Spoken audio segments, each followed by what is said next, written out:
Inside Health continues. I'm Mark Allen along with Mike Anderson and the insane Daryl Wayne on our phone line from San Diego, California. We've got Christine Horner. She is an MD. You have other an FACS as well. Plastic surgeon, but you're don't you have other designations now? More initials. More initials. So the FACS is a fellow of the American College of Surgeons. Right. a female fellow.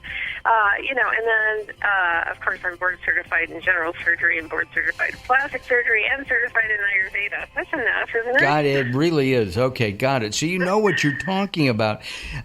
I saw a commercial the other day for an HPV vaccine for guys. And it scared me because I know you and I have talked about this vaccine for women. Now they got young guys like 14 years old taking this. Mm-hmm. Well, in my opinion, it's just silly. So you have to look at the benefits of the vaccine, meaning like what's the incidence of the disease, and how many people does it really help. And so what they've actually discovered is that although HPV is the most common sexually transmitted disease, those who get the infection, 98% of those people will clear the infection with their own immune system. It goes away. You don't even have to treat it. It goes away 98% of the time. So there's only 2% of people that actually get chronic infections, and they've kind of linked it to, if you're having a bad diet and a lifestyle, or smoking, and things that would depress your immune system and so forth, would put you more at risk, for developing the chronic infection. Now, prior to this time, there really wasn't any effective treatment for chronic HPV infection, and what it would require from the Western standpoint is that women in particular, because it increases your risk of cervical cancer, may have to have multiple surgeries or topical treatments or things to try to take out the areas that may show some abnormal cells.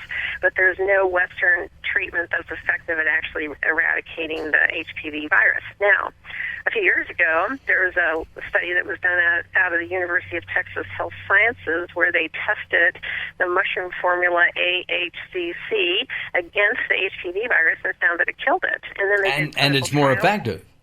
Well, it gets rid of it. Completely, totally eradicates it. And they actually have a large clinical trial that's supposed to be coming out here any day. But, to me, it's like, boy, I'd rather be giving my teenager AHCC to help with their overall immune system, which helps with everything, than giving them a vaccine, which has got the worst track record of any vaccine. Again, is it even necessary? But it's got the worst track record. There's all sorts of complications and side effects associated with it, like death and permanent neurological problems. So it's not, I'll just do another vaccine kind of a thing. It's like, and at the same time, if your kid is 14, you should say no to sex. Ideally. Yeah. Wait a little bit, guys. Do you know if HPV is common in nursing homes? We were talking about nursing homes. One of the biggest issues in nursing homes today, other than the fact that the food is generally not very good because there's no salt, there's no flavor, etc., is the sexually transmitted diseases. Is HPV common in there? Yeah, the most common is actually in the younger, age groups, the teenagers and early 20s. But here's the thing, there's many different strains of HPV, but if 98% of people clear it, then your immune system is like with, getting any kind of disease where your immune system then develops, antibodies to it and, can more effectively take care of it. So they don't really talk a lot about HPV as a real problem, because the main problem with it is that you would get cervical cancer, but it takes a long time to develop. Right. And guys don't... In the population, that's not much of an issue. There is, the other sexually transmitted diseases are more of a concern. And, of course, men don't normally get cervical cancer. No.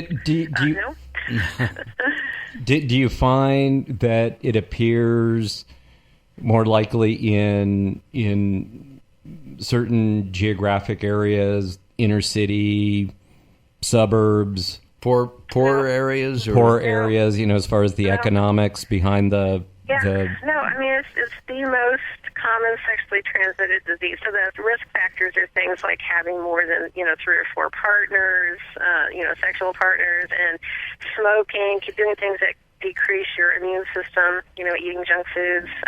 Those are things that are considered the risk factors, for it. But it's pretty universal. It does not discriminate, socioeconomic or otherwise.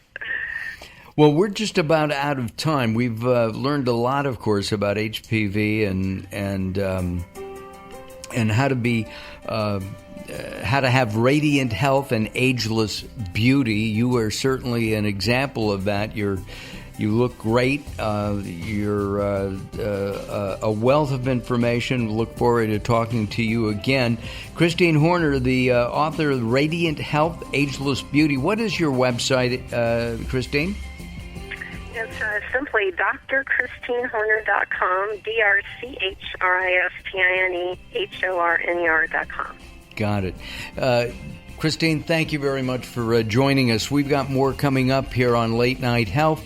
Christine will be back sometime. We know she will. All right, coming up next, we're going to talk about therapy. Your next therapist, please. Coming up as Mike, Daryl, and Mark continue here on Late Night Health.